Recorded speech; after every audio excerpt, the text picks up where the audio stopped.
February 10th, 2024. This is Marcel Irnie on the Irnieracing YouTube channel, guys. We're looking at Scott Ritter, his story about the Tucker madness is good for America that he wrote on February 7th. I'm going to read you his story, but we're also going to take a look at his Twitter video.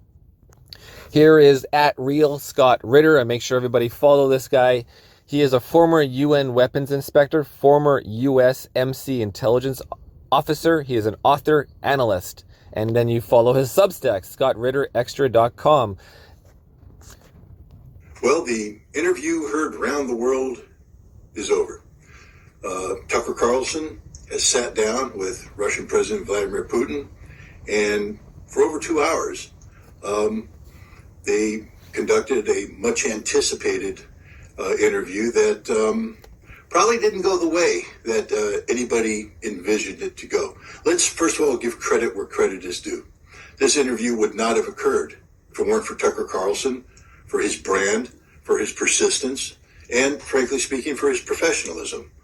His reputation got him into the Kremlin, got him where he was positioned to sit down and talk with the Russian president. Okay, let's jump over to the story and we'll come back to this.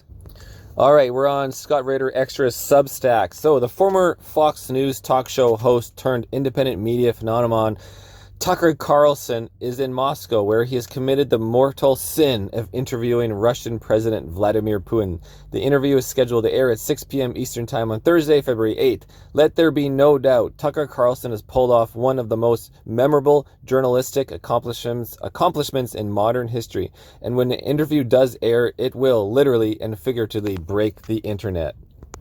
As someone who has traveled to Russia twice in this past year to engage in, quote, people's diplomacy designed to advocate for better U.S.-Russian relations, I applaud Tucker Carlson's decision to go to Moscow and get this interview.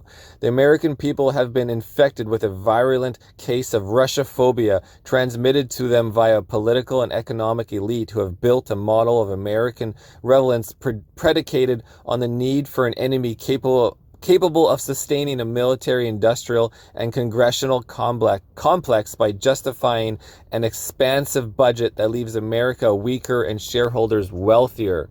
Abso-freaking-lutely. There it is, the military-industrial complex, well explained. You always have to have a boogeyman to get everyone to spend tax dollars to build money you got to build money to fight the boogeyman, right? Never-ending military complex. It's never-ending. Perpetual war.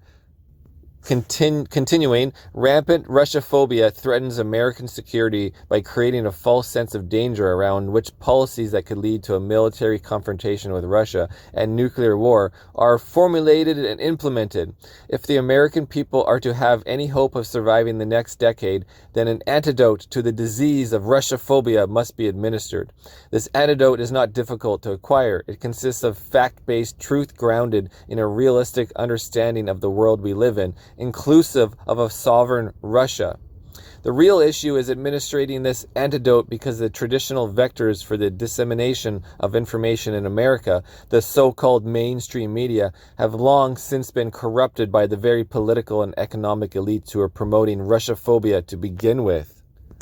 Love him or hate him, Tucker Carlson, brackets, I am guilty of having done both. I currently count Tucker as one of the good guys, end quote.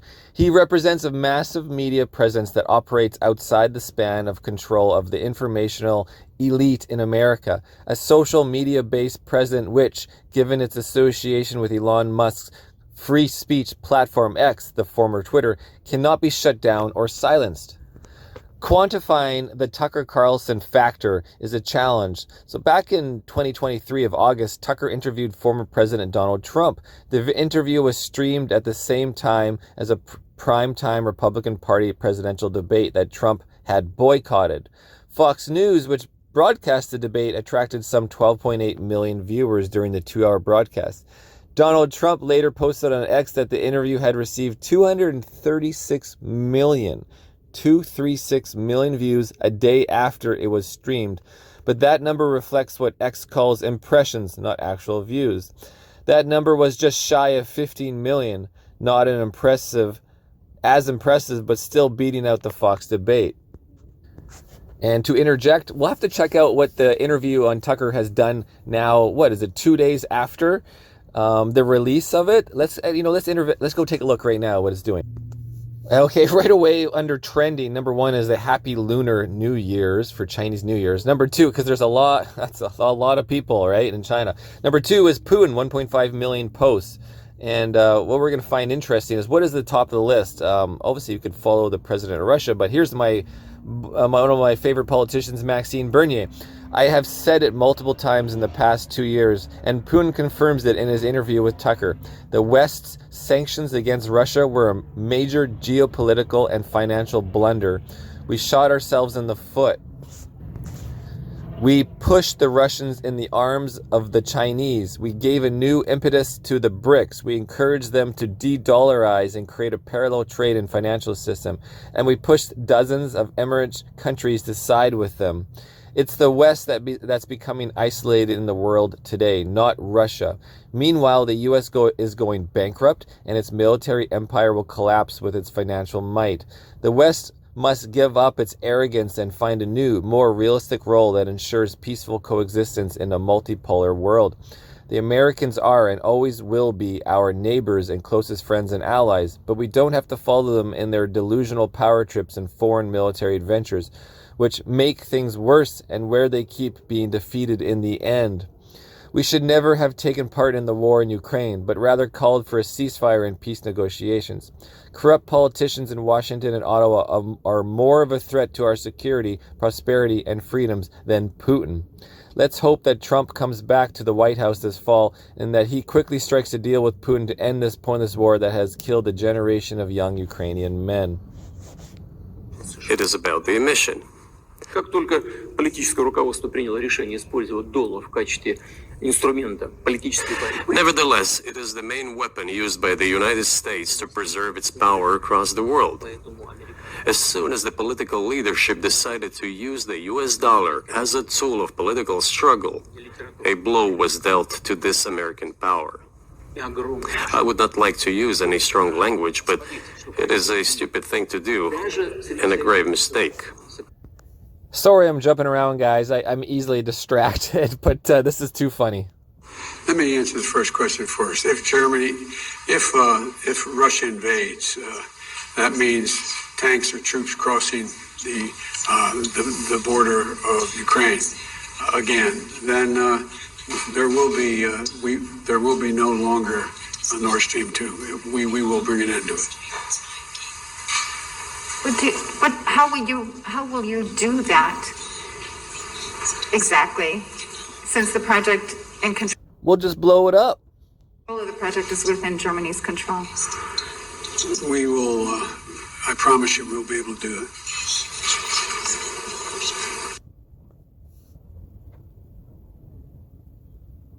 Look at all the gas rising up. There it is. Video footage of all, what is it, methane coming up? Yeah.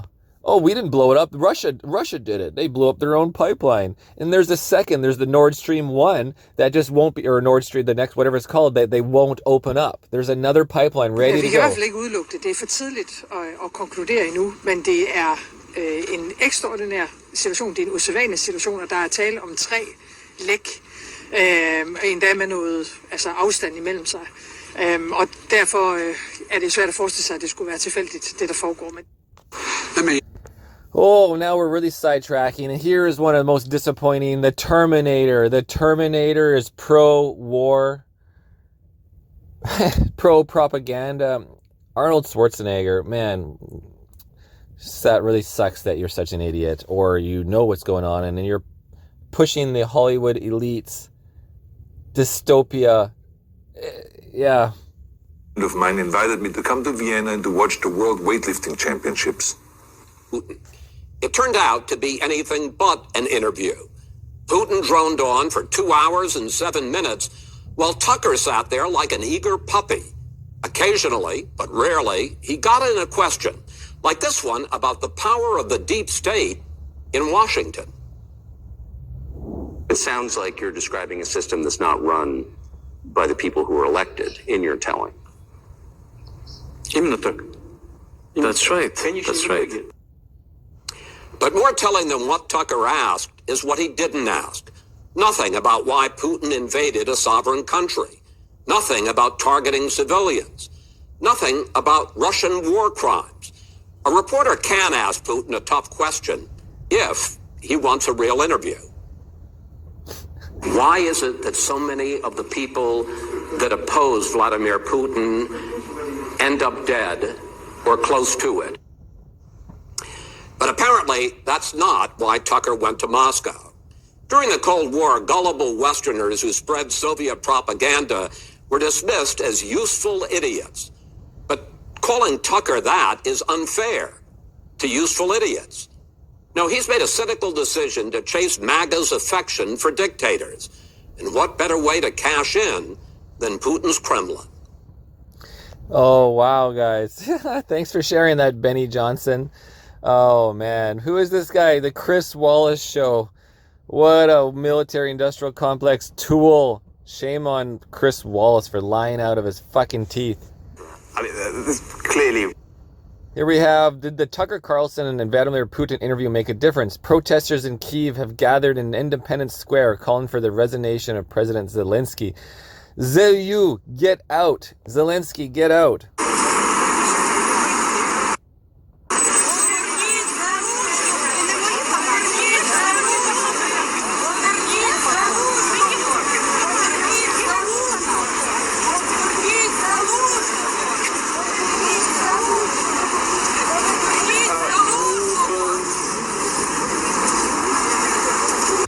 Oh yeah, this is back to that Chris Wallace. There's a from James T. Jealous of Tucker Carlson's interview with Putin. Chris Wallace accuses Tucker of throwing softball questions at Putin. To make his point, Wallace shows an interview of his own with Putin asking a hardball question. What a maroon moron. Wow, Chris Wallace goes all out and criticizes former co-worker Tucker Carlson. He says that he says that calling him a useful idiot is unfair to the useful idiots. Then he goes to show a clip from when he himself interviewed Putin and asked him why so many people wind up dead around him. I agree that Tucker could have certainly pushed back a lot more and also asked much tougher questions. It was an opportunity that many journalists would have loved. Why do you think he didn't? All right, guys, so this is why we went back here. How many views does the video have? 181 million with 957,000 hearts, 293,000 reshares, 70.7 thousand comments. Oops. The following... Yeah, 181 million views. Oh, you can't see any more detail than that. All right. So that anyways, 181. So we'll see if that surpasses the Trump's not views, because now it's views, it's not impressions. So that's 181 views, guys. Oh my God, this is gonna be gold. I didn't realize our dictator Trudeau has made a comment about it. Trudeau reacts to Putin's mention of Canadian Parliament applying a former Ukrainian Nazi in his interview of Tucker. Let's check this out. You've been such an ardent supporter of Ukraine, but there's been a lot of controversy surrounding President Zelensky's visit here, and now we've heard Vladimir Putin use some of that embarrassment in an interview with Tucker Carlson. How does it feel to know that that visit and your office's role in inviting a former Nazi to a reception is creating hardship for an ally? Vladimir Putin chose to invade a neighboring sovereign country, violating the rights, the sovereignty, the territorial integrity of Ukraine, and violating the rules-based order that underpins the safety, the security of all of us living in democracy, in free democracies. Ha! What a tool. Around the world. He will, of course, use whatever propaganda he can engage in. Are you talking about yourself, Trudeau? Using whatever propaganda you engaged with?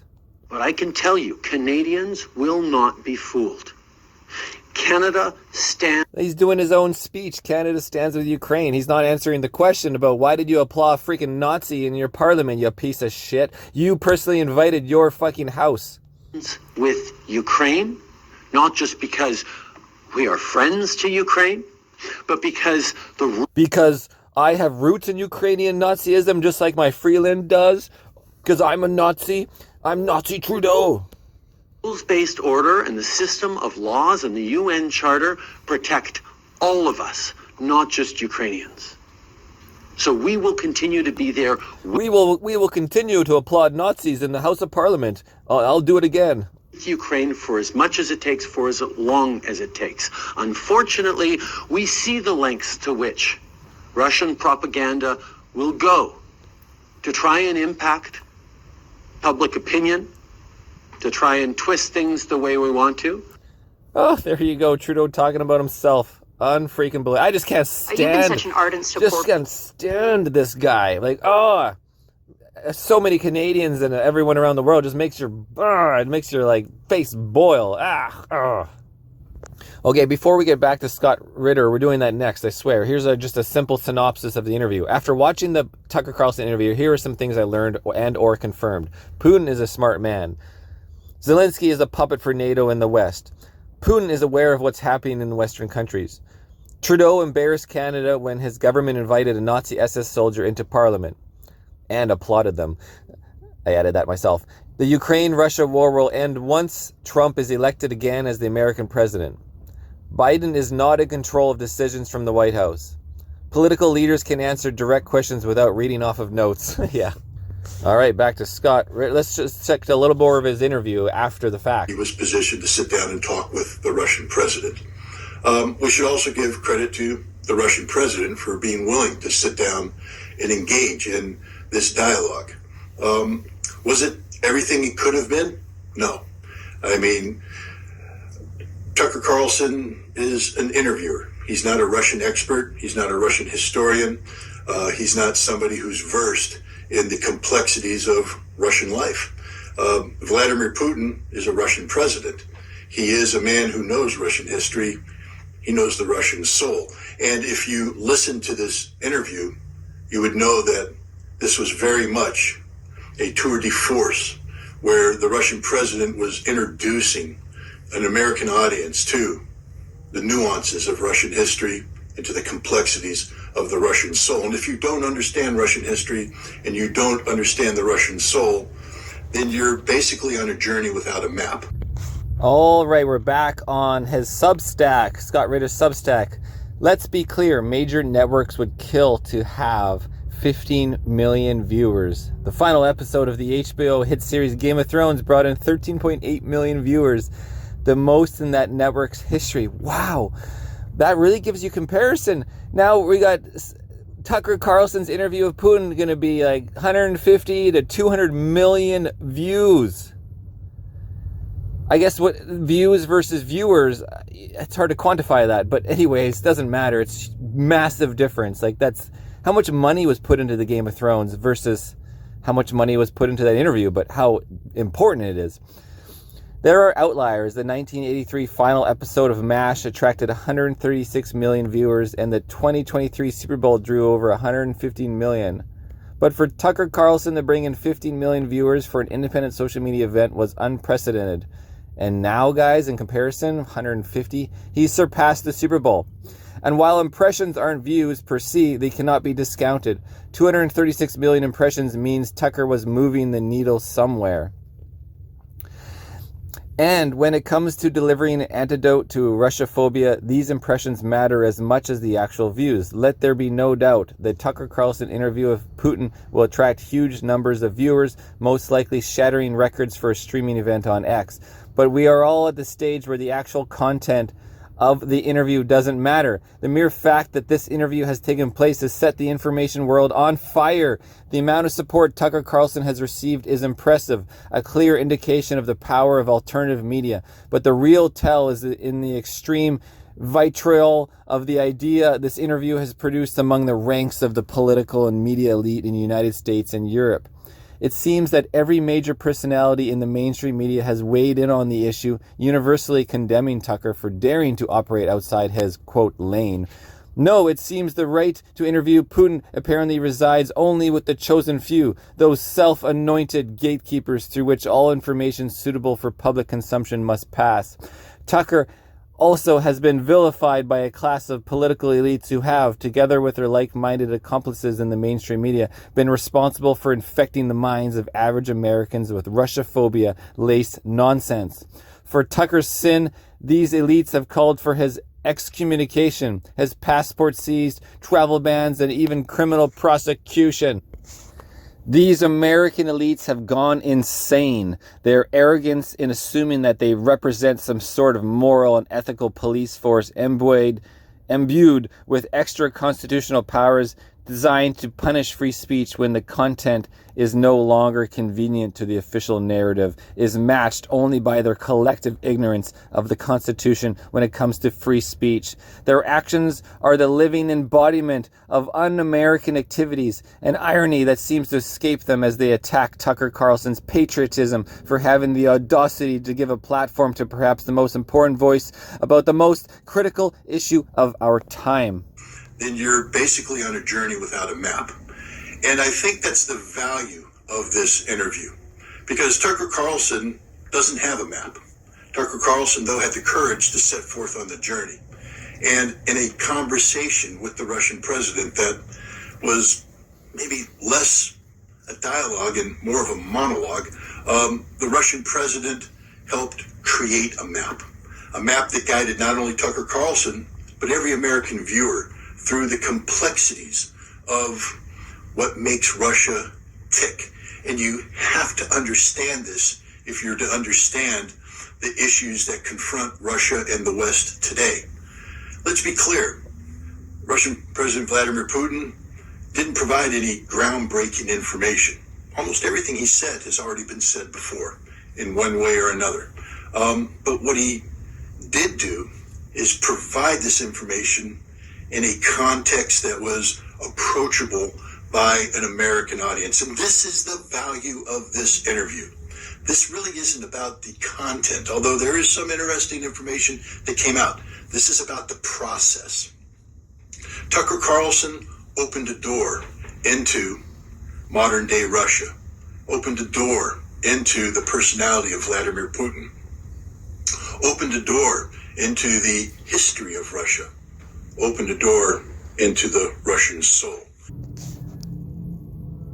Moreover, the stupidity of these elites is mind-bending. If they truly believe Tucker Carlson's platforming for Putin is a bad idea, then the appropriate response is to turn to the U.S. Constitution as interpreted by the Supreme Court. In this, we have the example of Justice Louis Brandeis, who opinioned on the issue of free speech and its relation to American values while hearing arguments in the 1927 case Whitney v. California. Quote, "If there be time to expose through discussion the falsehood and fallacies to avert the evil by the process of education, the remedy to be applied is more speech, not enforced silence, only an emergency." End quote. Brandeis argued, quote, "can justify repression," end quote. The question before us is whether Tucker Carlson's interview of Putin constitutes an emergency warranting repression.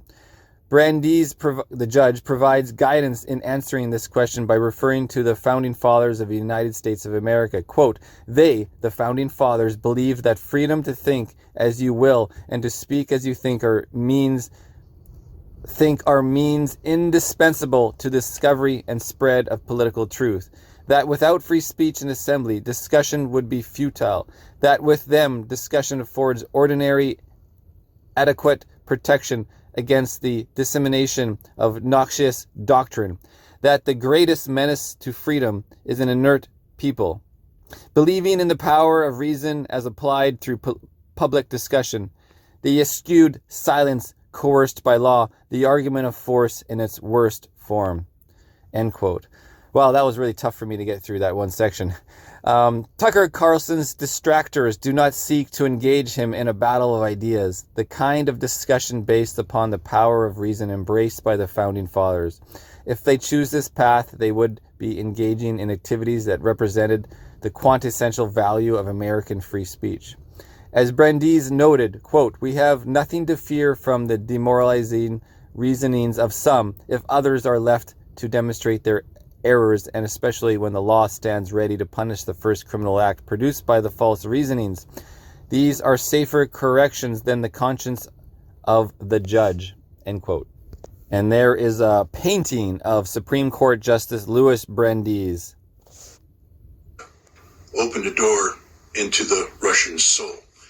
And because of the answers provided by Vladimir Putin to the questions, or sometimes just the statements made by Vladimir Putin unprompted. The building blocks necessary for a individual, an American citizen, willing to take the time and effort to learn about Russia, to learn about, how Russia got into the situation is, how Russia interacts with the West, what Russia is thinking about. The building blocks are there. And somebody who wants to will be able to construct a solid foundation upon which we begin to move forward. And this is what makes this interview so valuable. Not because in and of itself it solves anything. It solved nothing. But because it is the beginning of a process. The genius of Tucker Carlson isn't so much in his interviewing skill. It's what he's going to do after the interview. He has now created a process where he can go back and talk about the interview to an American audience. This is his genius, his ability to interface with Americans. And he now has the ammunition, the words of the Russian president spoken to him in a setting that was historic, in an environment that was, just invigorating. We don't know how many millions of people have watched this interview or how many millions of people who will eventually watch this interview. What we do know is that this is one of the most important interviews of the modern era, because this interview has the ability to stop the West and Russia from going to war, to stop the West from committing suicide. Oh, well said. To stop the West from committing suicide. It's like I talked about earlier. It's a virus that eats the host. The corruption has never been worse in our world, and especially the US and Canada and all the G7 countries. They are killing themselves from within. And why are they doing it? This is the one question. Why are they killing themselves from within? Why are they killing the countries? And we can make some speculations about the corruption. Maybe the corruption comes from the CCP, who literally has the powerhouse of the world right now in terms of economy, purchasing power, and essentially the ability to control. And so somebody could be paying all these people who are not patriots at all, because that doesn't really exist too much anymore, except for your Tucker Carlsons, and influence everything. Just as we've seen in the Canadian Parliament, we've seen Hong Dong, we've seen several others that have been bought and owned by the Chinese Communist Party. All of the answers to all of the problems that face Russia and the West today were laid out by the Russian president. There's no hidden agenda. There's no, secret code that has to be known. You just have to know Russia. You have to understand what makes Russia tick. You have to understand the thinking behind the Russian president's decisions, the motives behind Russia. You have to understand Russia. I don't think Tucker Carlson understood Russia going into this interview, and I don't know if he understands Russia coming out of this interview. But I do know this. Tucker Carlson's one hell of a journalist, and Tucker Carlson knows that he was given a toolbox, complete with tools, and now he has to go out and finish the job. Today was just the start. There's a lot of work to be done, but even the most difficult journeys begin with the first step. And what Tucker Carlson did today in sitting down and presenting this interview with the Russian President Vladimir Putin to the American people, to the West, to the world, is that most important first step on a journey that can save humanity.